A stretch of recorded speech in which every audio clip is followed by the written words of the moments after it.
बिस्मिल्लाहिर्रहमानिर्रहीम अस्सलाम वालेकुम dear students, how are you? I hope you will be fine. ये थिंक न्यू सिलेबस मैथमेटिक्स के अंदर हमारे पास क्वेश्चन नंबर 5 है, एक्सरसाइज 1A का। इससे पहले भी हम कुछ क्वेश्चंस डिस्कस कर चुके हैं। आज इस क्वेश्चन को भी डिटेल से डिस्कस करते हैं, तो वीडियो एंड तक देखिएगा। सबसे पहले यहाँ पर आपसे जो सवाल कह रहे हैं ना, वो सवाल समझना बहुत इंपॉर्टेंट है, फिर हम आगे की तरफ मूव करेंगे। यहाँ पर आपसे कहा जा रहा है एक्सप्रेस 2026 एज अ प्रोडक्ट। आपको 2026 को एक प्रोडक्ट बनाना है। प्रोडक्ट बनाने का क्या मतलब है? यानी जब हम दो नंबर्स को मल्टीप्लाई करते हैं तो जो आंसर आता है वो प्रोडक्ट कहलाता है। यानी आपने क्या करना है, आपने यहाँ पर कुछ नंबर्स को मल्टीप्लाई करना है कि जब आप उसको इज इक्वल्स टू करें तो आपके पास आंसर 2026 आए। ठीक है, जैसे मैं आपसे कहूँ express 6 as a product of 2 and 3, तो यहाँ पर क्या मतलब होगा? मैं यहाँ पर क्या लिखूँगी? 6 is equals to 2 multiply by 3, या मैं ऐसे लिखूँगी 2 multiply by 3 is equals to 6। तो ये होता है किसी भी नंबर को एज अ प्रोडक्ट शो करना, एक्सप्रेस करना। ठीक है, अब आपसे आगे क्या कह रहे हैं? Of its prime factors. लेकिन उसके अंदर जो आप नंबर्स लेंगे ना, वो सारे के सारे इसके प्राइम फैक्टर्स होने चाहिए। प्राइम फैक्टर्स के अलावा कोई नंबर्स नहीं होने चाहिए।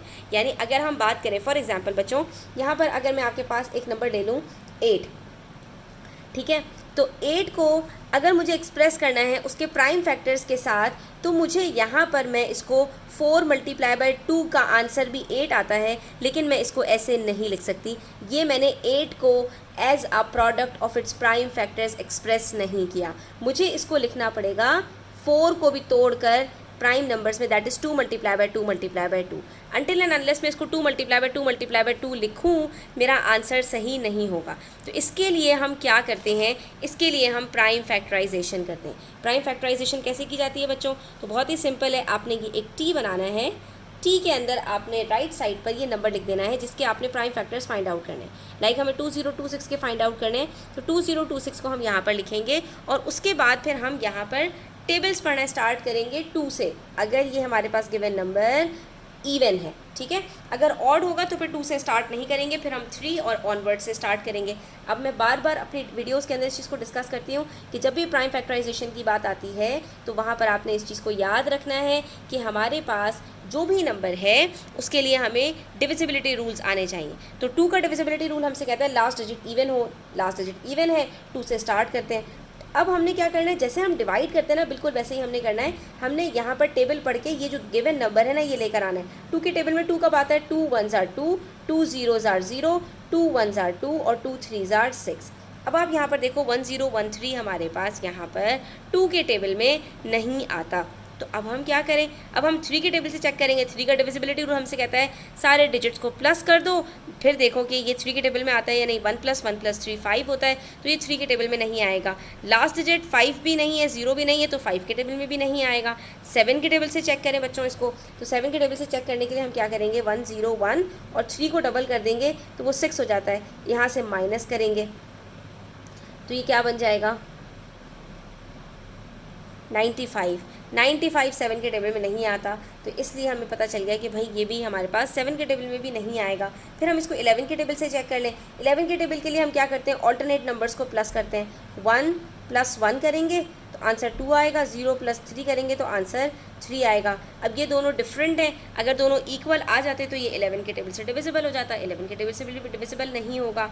ठीक है, 13 के टेबल के लिए हम क्या करते हैं कि हम लास्ट डिजिट को यहाँ पर देखते हैं 1 0 1 3। 3 को उठाएंगे, मल्टीप्लाई बाय 9 करते हैं, 3 9s are 27, इसमें से सब्ट्रैक्ट करेंगे तो क्या आंसर आएगा यहाँ पर हमारे पास? 74। अब 74 आया है, हमें पता चल गया कि 74 13 के टेबल में नहीं आता है, तो हमने यहाँ पर कह दिया कि भाई ये 13 के टेबल में भी नहीं आएगा, बिकॉज 13 5s are 65। और अब आप लोग बच्चों टेबल्स भी याद कर लो, एटलीस्ट 15 तक आप लोगों को अच्छी तरह से टेबल्स याद होने चाहिए। 17 5s are 65 और 17 6s are 78। ठीक है, तो इसलिए ये हमारे पास जो है वो 13 6s are 78, तो ये 13 के टेबल में भी नहीं आएगा। फिर अब हम क्या करें? अब हम इसको कहाँ तक चेक करते रहें बच्चों?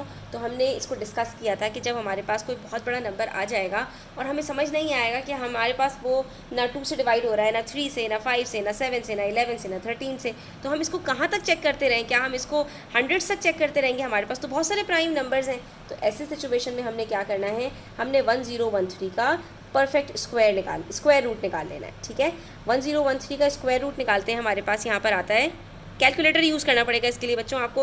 और अगर आप लोगों को जो है वो आपको अगर स्क्वायर रूट निकालना आ गया डिवीजन मेथड से, जो मैंने आपको लास्ट वीडियो में सिखाया था, तो आप वो मेथड भी यूज़ कर सकते हैं। तो ये देखिए हमारे पास स्क्वायर रूट ऑफ 31.8 आ रहा है। इसका मतलब है कि हमें यहाँ पर इसको 31 तक चेक करना है। ठीक है, हम यहाँ पर कहाँ तक चेक कर चुके हैं, इसको 13 तक चेक कर चुके हैं। अब आपने इसी तरह से इसको 17, बाकी जो हमारे पास प्राइम नंबर्स बचे हैं, 17 हो गया, 19 हो गया, 23 और फिर 29 और 31 से चेक करने की ज़रूरत नहीं है, क्योंकि 31 पॉइंट समथिंग करके तो आंसर ही आ रहा है 1013। आपने इन चारों नंबर से भी इसको चेक कर लेना है। अब चेक करने के लिए इनके डिविजिबिलिटी रूल्स तो हमें नहीं पता, इनसे हम डिवाइड करके चेक कर लेंगे। 4 नंबर से चेक करना कोई इतना बड़ा मसला नहीं है, और आपने पूरा पूरा भी डिवाइड नहीं करना। यहाँ पर ये भी मैं आपको बता दूँ, 1013 है 17 के टेबल में। अब 17 के टेबल में 10 नहीं आता, तो 101 उठाएंगे हम यहाँ पर। अब 17 के टेबल में 101 कैसे उठाएं बच्चों? तो अब आपने थोड़ा सा ट्रिक लगानी है कि 17 से थोड़ा सा बड़ा 20 होता है, 20 5s are 100 होता है। तो हम यहाँ पर 17 5s are करके चेक कर लेंगे। 17 5s are 85 होता है। यहाँ पर हमारे पास 163 बचा। ठीक है, 17 5s are हमारे पास 85 आया, 17 6s are 102। ठीक है, और फिर अब आगे हमने डिवाइड नहीं करना। ठीक है, क्यों नहीं करना? क्योंकि 17 10s are 170 होता है और ये सिर्फ 163 आ रहा है, तो ये तो पॉसिबल ही नहीं है कि 17 10s are 170 हो और 17 9s are 163 आ जाए, क्योंकि इसमें 163 और 170 में सिर्फ 7 का डिफरेंस है, और हर टेबल के अंदर हर दो नंबर्स के बीच में जो भी गिवन नंबर होता है उसका डिफरेंस होता है। तो हमारे पास 17 9s are 153 होगा। आगे डिवाइड करने की ज़रूरत नहीं है। ये सारी चीज़ें प्रैक्टिस करने से बच्चों अच्छी तरह से याद होती हैं। फिर 1013 को 19 से डिवाइड करना है, तो फिर से अभी हमने क्या कहा था, 25 5s are, तो 19 5s are हम कर लेंगे। यहाँ पर आंसर आ जाएगा 95, 6 बचा 63। ठीक है, उसके बाद 19 3s are, 20 3s are 60 होता है, तो 19 3s are 57 होगा। 3 डिजिट्स कम कर लेंगे, तो ये 63 भी 19 के टेबल में नहीं आएगा। फिर हम यहाँ पर 1013 को 23 से चेक कर लें। अभी हमने 20 से कहा था, तो 25 4s are होता है, तो 23 को भी 4 से मल्टीप्लाई कर लेंगे। हमारे पास आंसर आ जाएगा 23 4s are 92। सब्ट्रैक्ट करेंगे, 9 बचेगा। 93 नीचे उतार लिया। अभी देखा आपने 23 के टेबल में 92 आ रहा है, तो 93 नहीं आ सकता। ये इसका मतलब है 1013 23 के टेबल में भी नहीं आएगा। उसके बाद फिर हमारे पास बचता है यहाँ पर 29 के टेबल से भी हम इसको डिवाइड करके देख लेते हैं। ये आखिरी नंबर है जिससे हमने इसको डिवाइड करके चेक करना है। अगर ये 29 के टेबल में आ गया तो ठीक है, नहीं तो इसका मतलब है कि ये प्राइम नंबर डिक्लेयर हो जाएगा।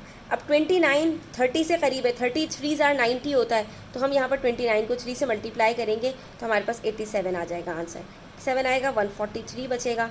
ठीक है, उसके बाद फिर हमने क्या करना है इसको, कि अगर हम 30 को 5 से मल्टीप्लाई करते हैं तो 150 आंसर आता है।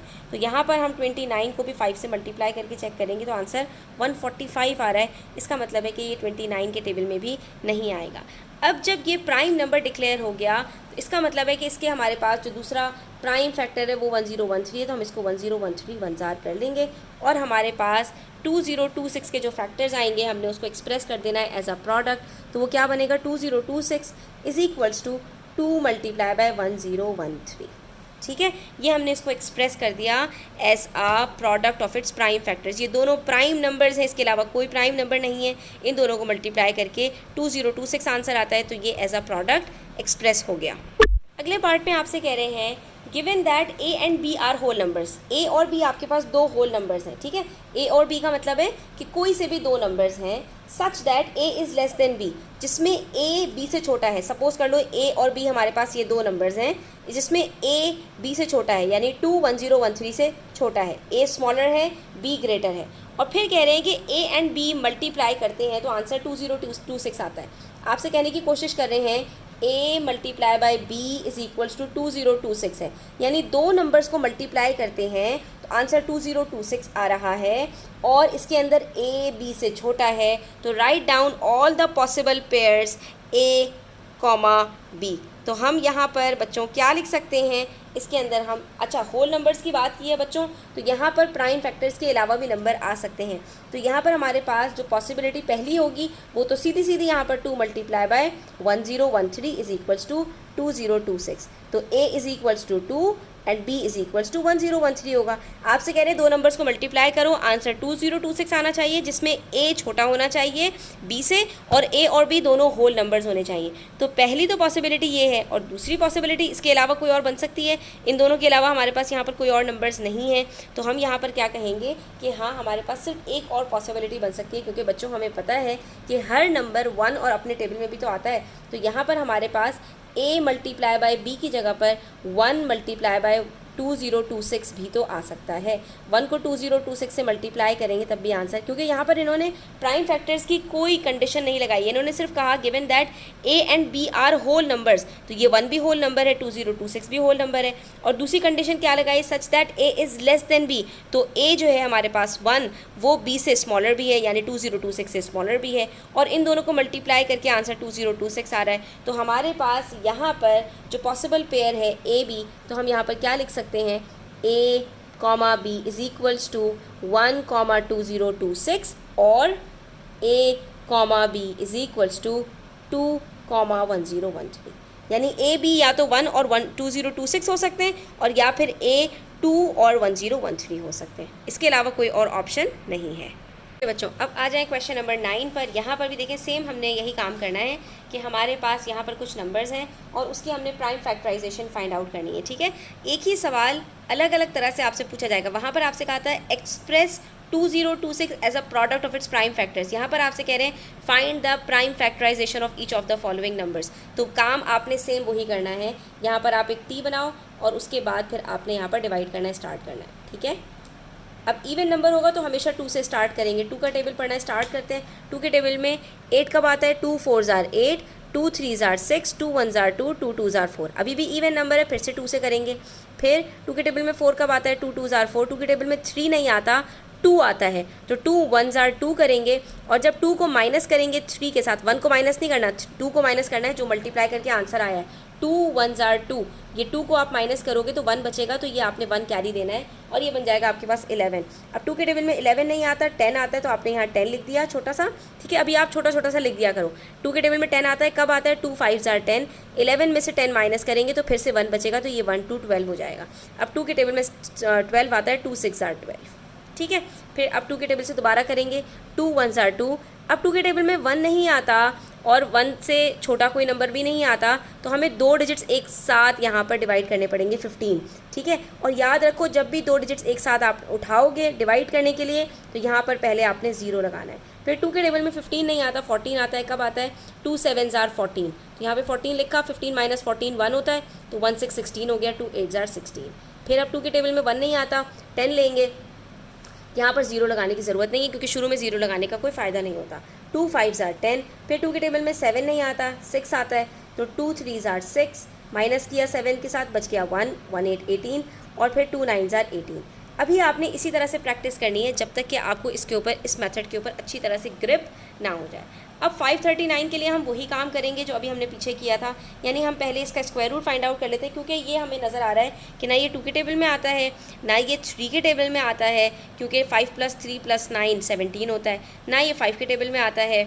और 7 के टेबल से चेक करें तो 9 को डबल करते हैं 18 बनता है, और 18 को अगर सब्ट्रैक्ट करें 53 के साथ तो आंसर आता है 35। हाँ, तो ये 7 के टेबल में आ जाएगा बच्चों।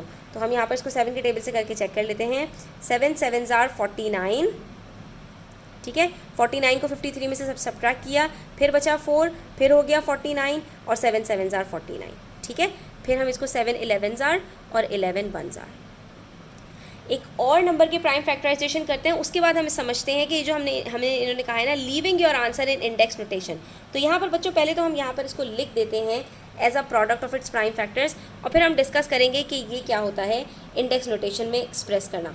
तो 8624 को हम लिखेंगे किस तरह से, 2 multiply by 2 multiply by 2 multiply by 2, 4 2 हैं, multiply by 7 multiply by 7 multiply by 11। ये हमने लिख दिया इसको as a product of its prime factors. 8624 को उसके सारे प्राइम फैक्टर्स के साथ मल्टीप्लाई करके लिख दिया, तो ये 8624 हमारे पास प्रोडक्ट बन गया। अब हमने क्या करना है, 6804 का भी हम इसी तरह से फैक्टर्स फाइंड आउट कर लेते हैं। ठीक है, तो 2 के टेबल में 2 3 jar 6, 2 4 jar 8, 2 0 jar 0 and 2 2 jar 4। फिर 2 1 जार 2, 1 बच गया 4, 1 4 14, 2 7 जार 14, 2 0 जार 0, 2 1 जार 2, 1 + 7 + 1 9 होता है, तो ये 3 के टेबल में आ जाएगा। 3 6 जार 18, तो 3 5 जार 15, 2 बच गया 2 0 20, 3 6 जार 18, 2 बच गया 21, 3 7 जार 21, ठीक है। उसके बाद फिर हम इसको यहाँ पर 5 + 7 12 + 6 18, फिर से 3 के टेबल में जाएगा तो 3 से कर लेते हैं। 3 1 जार 3, 2 बच गया 26, 3 8 जार 24, 2 बच गया 27, 3 9 जार 27, फिर से 3 के टेबल से जाएगा। 3 6 जार 18, 3 3 जार 9, फिर से 3 के टेबल में 3 2 जार 6, 3 1 जार 3, फिर से 3 7 जार 21 और 7 1 जार 7। इसको भी एक्सप्रेस कर देते हैं as a product of its prime factors, तो ये हमारे पास बन जाएगा 6804 is equals to 2 × 2 × 3 × 3 × 3 multiply by 3 multiply by 3 multiply by 3, कितने 3 हैं? 5 3 हैं हमारे पास यहाँ पर, तो हमने 5 3 लिखने हैं। आई थिंक मैंने 6 लिख दिए हैं और एक हमारे पास 7 है, ठीक है। अब इंडेक्स नोटेशन क्या होती है वो समझ लो। इंडेक्स कहते हैं बच्चों पावर, यानी कि किसी एक नंबर को उसकी पावर के साथ एक्सप्रेस करना। ये हम कब करते हैं? जब कोई भी हमारे पास मल्टीप्लिकेशन के अंदर, स्पेसिफिकली मल्टीप्लिकेशन की बात हो रही होती है, कोई भी नंबर एक से ज़्यादा दफ़ा रिपीट होता है। तो यहाँ पर हमारे पास 2 कितने हैं? 1 2 3 4, 4 दफ़ा हमारे पास 2 आया है, तो हम इसको कैसे लिखेंगे? 2⁴। फिर 7 कितनी दफ़ा आया है? 2 दफ़ा, तो हम 7 को लिखेंगे 7 की पावर 2 और 11 को हम सिर्फ एक दफ़ा लिख देंगे। ये हमने इंडेक्स नोटेशन में एक्सप्रेस कर दिया 8624 को। इसी तरह से देखो यहाँ पर कितने 2 हैं? 2 2 हैं, तो 2 की पावर 2। कितने 3 हैं? 1 2 3 4 5, तो हमने यहाँ पर 3 की पावर 5 लिख दी और 7 सिर्फ एक है, तो हमने 7 एज इट इज़ उतार दिया। ये होता है किसी भी नंबर को उसके इंडेक्स नोटेशन में एक्सप्रेस करना, ठीक है। जो इन्होंने हमसे कहा है leaving your answer in index notation, तो ये वही काम किया है हमने। अब यहाँ पर हमारे पास थर्ड नंबर है 26163। तो अब इन सबको प्लस करके हमारे पास जो आंसर आ रहा है वो 3 से डिविजिबल होगा। 18 आंसर आ रहा है, ठीक है। तो 3 के टेबल से करते हैं। 3 के टेबल में 26 नहीं आता, 24 आता है। कब आता है? 3 8 जार 24, 26 में से 24 माइनस किया, 2 बच गया 21, 3 7 जार 21, 3 2 जार 6 और 3 1 जार 3, ठीक है। अब इन तीनों को प्लस करते हैं, फिर से आंसर 18 आता है, फिर से 3 के टेबल से हो जाएगा। 3 के टेबल में 8 नहीं आता, 6 आता है। 3 2 जार 6, 8 माइनस 6 किया, 2 बचा, 27 हो गया। 3 9 जार 27। अब 3 के टेबल में 2 नहीं आता, 3 से छोटा है 2, तो 21 एक साथ उठाएंगे, जैसे ही वैसे यहाँ पर 0 लगा देंगे। 3 7 जार 21।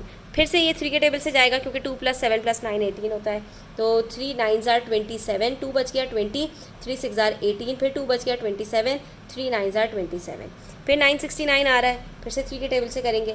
3 3 jar 9, 3 2 jar 6, 3 3 jar 9। अब ये 3 के टेबल से नहीं जाएगा क्योंकि 3 + 2 + 3 8 होता है और 8 3 के टेबल में नहीं आता। 5 के टेबल से भी नहीं जाएगा। 7 के टेबल से चेक करते हैं, 3 को डबल करते हैं तो आंसर 6 आता है। 32 को सब्ट्रैक्ट करते हैं तो हमारे पास आंसर 26 आता है और 26 7 के टेबल में नहीं आता, तो 323 7 के टेबल में भी नहीं आएगा। हाँ, अब हम इसको 11 के टेबल से चेक करते हैं। 11 का डिविजिबिलिटी रूल क्या होता है? अब ये इस तरह के काम करने से ना बच्चों आपको डिविजिबिलिटी रूल्स भी खुद ब खुद याद हो जाएंगे। ऑल्टरनेट नंबर्स को प्लस करें, 3 + 3 6 और 2 के साथ चेक करें उसको कि वो बराबर है 2 के या नहीं, या इन दोनों को माइनस करके 11 आंसर आ रहा है, तो ऐसा कुछ भी नहीं है, तो 11 के टेबल में नहीं आएगा। 13 के टेबल से चेक करना है तो 3 को हम करेंगे 9 से मल्टीप्लाई, 3 9 जार 27, 27 को 32 के साथ सब्ट्रैक्ट करेंगे तो 5 बच रहा है, 13 नहीं आ रहा, ना 0 आ रहा है, इसका मतलब है 13 के टेबल से भी नहीं होगा। फिर हम इसको 17 के टेबल से चेक करेंगे। जब आप इसको 323 को 17 से डिवाइड करोगे बच्चों, तो आपके पास यहाँ पर आंसर 19 आएगा। इसका मतलब है कि ये हमारे पास 17 के टेबल में आता है। 17 × 19 = 323। आप मल्टीप्लाई करके इसको चेक कर लेना, ठीक है। तो अब आपने ये नहीं कि आपने सिर्फ 3 5 और 7 से चेक किया और उसके बाद फिर आपने छोड़ दिया। 2 डिजिट नंबर है तब तक आपने सिर्फ 4 नंबर से चेक करना है, लेकिन जैसे ही 3 और 4 डिजिट नंबर्स होंगे तो उसको आपने और नंबर से भी चेक करना है, ठीक है। और अगर ज़्यादा बड़ा नंबर है तो फिर आपने क्या करना है? आपने स्क्वायर रूट लेकर पहले ये पता लगाना है कि इसका स्क्वायर रूट आपके पास क्या आ रहा है। उससे छोटे जितने नंबर्स होंगे उन सारे प्राइम नंबर से आपने डिविजिबिलिटी रूल अप्लाई करना है।